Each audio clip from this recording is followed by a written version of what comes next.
Micro finance ಕಂಪನಿಗಳು ನೀಡಿರುವ ಸಾಲ ವಸೂಲಾತಿಯ ವೇಳೆ ಎಸಗುತ್ತಿರುವ ದೌರ್ಜನ್ಯವನ್ನ ತಡೆದು ಅವರ ವಿರುದ್ಧ ಶಿಸ್ತು ಕ್ರಮ ತೆಗೆದುಕೊಳ್ಳಬೇಕು ಎಂದು ಒತ್ತಾಯಿಸಿ ಕರ್ನಾಟಕ ರಾಜ್ಯ ರೈತ ಸಂಘ ಹಾಗೂ ಹಸಿರು ಸೇನೆಯ ಜಿಲ್ಲಾ ಅಧ್ಯಕ್ಷರಾದ ಪೂಜಾರಪ್ಪನವರ ನೇತೃತ್ವದಲ್ಲಿ ತಾಲೂಕು ಕಚೇರಿಯ ಆವರಣದಲ್ಲಿ ಪ್ರತಿಭಟನೆ ನಡೆಸಿ ತಹಶೀಲ್ದಾರ್ ವರದರಾಜು ಅವರಿಗೆ ಮನವಿ ಪತ್ರವನ್ನ ನೀಡಲಾಯಿತು. ಪಾವಗಡ ತಾಲೂಕಿನ ಗ್ರಾಮೀಣ ಪ್ರದೇಶದ ಹಲವು ಮಂದಿ ಬಡ ರೈತರು ಹಾಗೂ ಕೂಲಿ ಕಾರ್ಮಿಕರು ಈ ಸಾಲದ ಸುಳಿಯಲ್ಲಿ ಸಿಲುಕಿದ್ದಾರೆ.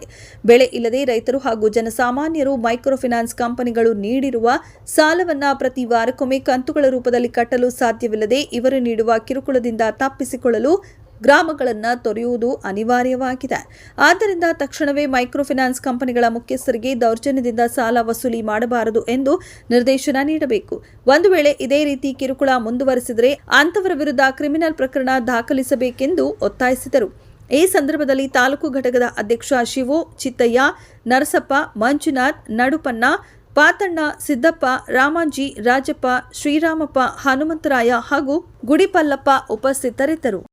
ಕರ್ನಾಟಕ ರಾಜ್ಯ ರೈತ ಸಂಘ ಹಾಗೂ ಹಸಿರು ಸೇನೆ ತುಮಕೂರು ಜಿಲ್ಲೆ ಪಾಗೋಡ ಇಲಾಖೆ ವತಿಯಿಂದ ನಮಗಿದರ ತಾವು ಹಸಿರು ಸೇನೆ ಜಿಲ್ಲಾಧ್ಯಕ್ಷರಾದ ಪೂಜಾರಪ್ಪನ ನೇತೃತ್ವದಲ್ಲಿ ಮೈಕ್ರೋ ಫೈನಾನ್ಸ್ ಈ ಬಗ್ಗೆ ಕ್ರಮ ಕೈಗೊಳ್ಳಬೇಕು ಅಂತ ಮನವಿ ಸಲ್ಲಿಸ್ತಾ ಇದ್ದೀರಾ. ತಾವೇನು ಮನವಿ ಸಲ್ಲಿಸ್ತೀರಾ ಅದನ್ನು ನಾವು ಈಗಾಗಲೇ ಎಲ್ಲರೂ ಗೊತ್ತಿರಂಗೆ ಸರ್ಕಾರ ಮಟ್ಟದಲ್ಲಿ ಈಗಾಗಲೇ ಮುಖ್ಯಮಂತ್ರಿಗಳ ಮನೆಯ ಸಭೆಯನ್ನು ಮಾಡಿದ್ದಾರೆ. ಆನಂತರ ಅದು ಸುಗ್ರೀವಾಜ್ಞೆನ ಹೊಡಿಸ್ತೀವಿ ಅಂತ ಹೇಳಿದ್ದಾರೆ. ಸುಗ್ರೀವಾಜ್ಞೆನ ಹೊಡಿಸ್ತಾರೆ. ಜೊತೆಗೆ ಅದಾದ ನಂತರ ಈಗಾಗಲೇ ಪೇಪರ್ ಸಹ ಹಾಕಿದ್ದಾರೆ. ಪೊಲೀಸ್ ಇಲಾಖೆ ಈಗಾಗಲೇ ಕ್ರಮ ಕೈಗೊಳ್ಳಕ್ಕೆ ಸ್ಟಾರ್ಟ್ ಮಾಡಿದ್ದಾರೆ.